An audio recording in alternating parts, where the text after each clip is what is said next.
Chris Farley was a motivational speaker. He was funny, comedian, successful, starred in TV shows and films.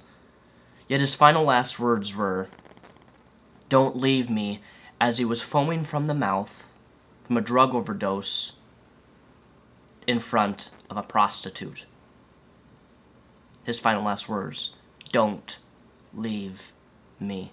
Robin Williams, comedian, funny, that funny guy who inspired people, motivational speaker, to many of which he was a hero of ours.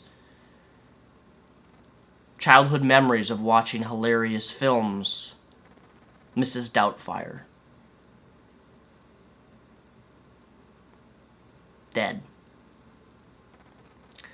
Discovered were cuts on his wrist with a pocket knife. A belt around his neck.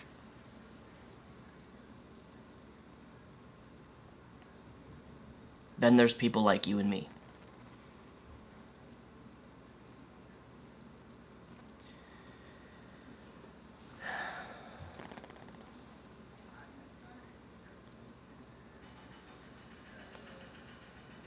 I've been seeing a lot of stupidity through Twitter and posts and Tumblr, of course Tumblr of all things, of people saying that people like Robin Williams deserve to die. He was stupid. He chose to be a certain way.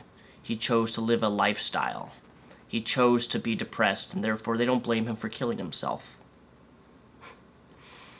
It always really upsets me. I mean, really, really upsets me when I see people write this type of stuff. But ultimately today, I want to talk about people like Robin Williams, Chris Farley, myself, and many other people who have depression, who've been diagnosed with it, and even to an extent have to take medication to get help for it. People stigmatize depression more than any other thing, I think, mental health-wise there is. It is one of the most misunderstood, complex, misinformed that people spread through this issue of mental illness. I have a mental illness. Most people wouldn't know that meeting me in real life because I'm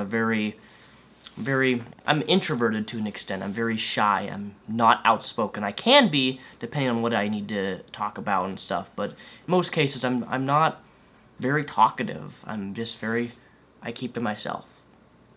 But what a lot of people don't realize who do not have depression, people who stigmatize depression, is that it's not a choice. I do not choose to wake up some days and feel so miserable that I want to blow my brains out, that I feel like I have no value, self-worth, and that no one's going to want me, no one's going to care for me, no one's going to love me. Those are not things that I want to feel. Those are not happy thoughts. That they don't bring me any sort of positivity. It's negativity.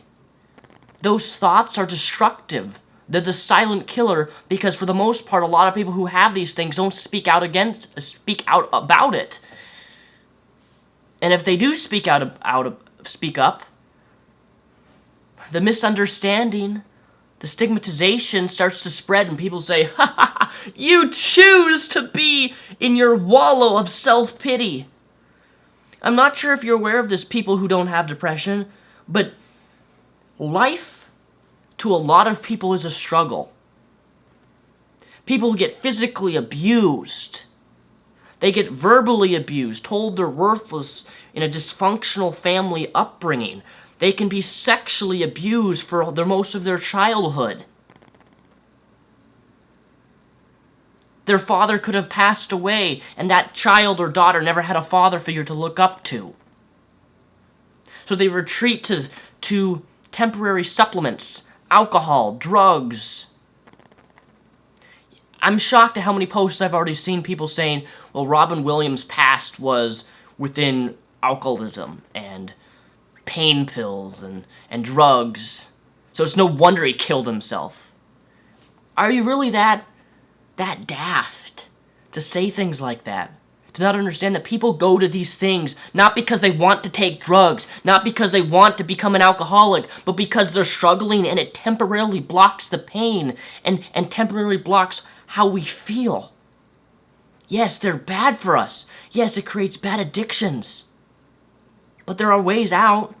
Robin Williams was an example of that. He got out of that lifestyle.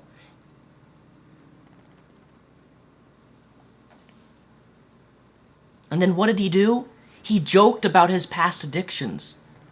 He joked about them. And that's what I want you to realize, people. He joked about them. Chris Farley died. His biggest insecurity was his weight. Yet he used that as a comedy method. Because he knew that by making people laugh, even if it wasn't genuine love and care and affection, by making those people laugh, he could create a reaction, a positive reaction, a reaction from people that he could actually control. Because deep down, his insecurity of feeling fat still existed, and it ate him up every fucking day of his life, to the point of where he died because of that insecurity, because of what he was going through, because of depression, because of the drugs and alcohol that he resorted to. Comedy. It doesn't have to be comedy. It doesn't have to be motivational speaking. In my case, in my personal life, when I was growing up, part of my hiding my depression and how I really felt, and I was going to my peers, and I would appear and I would poke fun at myself all of the time and make them laugh. And it's a great feeling when you can make somebody laugh. It's a step up from self-hating yourself. It's a step up from beating yourself up, knowing that you can make someone laugh. And see, then Robin Williams or Chris Farley, they get labeled as that person's the funny person.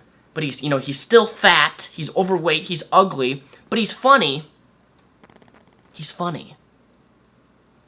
And see, Chris Farley, Robin Williams, or myself, we know that people look to us as the funny guy or the person who's super arrogant. In my case, I have a problem with arrogance. I admit that fully sometimes. I can come across so pompous and cocky. Chris Farley's comedy was a protective shell that he made fun of himself to make people laugh so he could hide his deep, deep insecurities deep down below, and no one knew.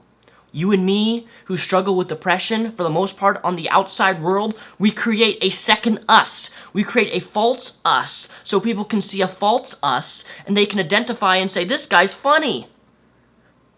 But it's a protective shell that we have surrounding us so people don't get to see the real us. Because we're in fear of judgment. We're in fear of being, I don't even know how to word it, to be analyzed, to be seen for what we really are, which is someone who is miserable, who feels worthless, who feels self-hatred, who hates ourselves so much that we don't want anybody to see who we really are.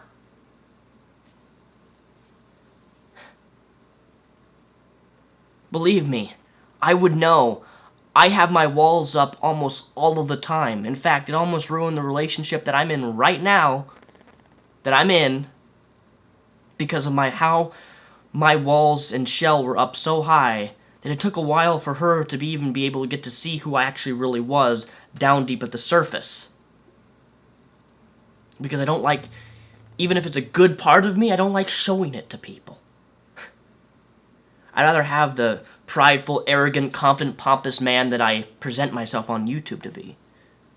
But for those of you who've met me in real life, you know that's not really me at all. We protect ourselves. I want people to realize that the outside of someone does not reflect the inside of who they really are and how they feel. Looks can be deceiving, as cliche and cheesy as that phrase sounds. It's damn true. I want people to realize depression kills. It's an illness that needs to be talked about and addressed more often. By stigmatizing it, you contribute to people feeling more alone, feeling more rejected, and feeling more isolated could result in eventually them taking their own lives because of the stigmatizations that you spread, that they choose to be a certain way. We protect ourselves very, very well from people like yourself who stigmatize us, who judge us, who laugh at us.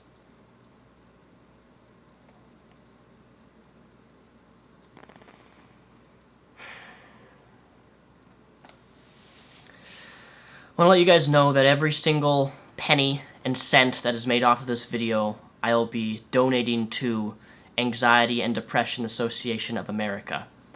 I have it's linked down below. The Anxiety and Depression of America is linked down below. You can check out their website. They have a lot of great resources. But all the ad revenue that is made off of this particular video, which isn't a whole lot of money, but it's enough that, I don't know, I could probably give $100, $150, depending on how much this individual video makes. I will donate all the ad revenue to that organization. So please spread this video to anyone you possibly can and show them that this is a real life struggle. Life is a struggle for people. And the people who stigmatize it and who laugh at people who take their life, they don't know the struggle of life because they've really never had any sort of difficult hardship. They don't know what depression does to people on a mental and physical level. And that our shell may look awesome, may look funny, but we're really not.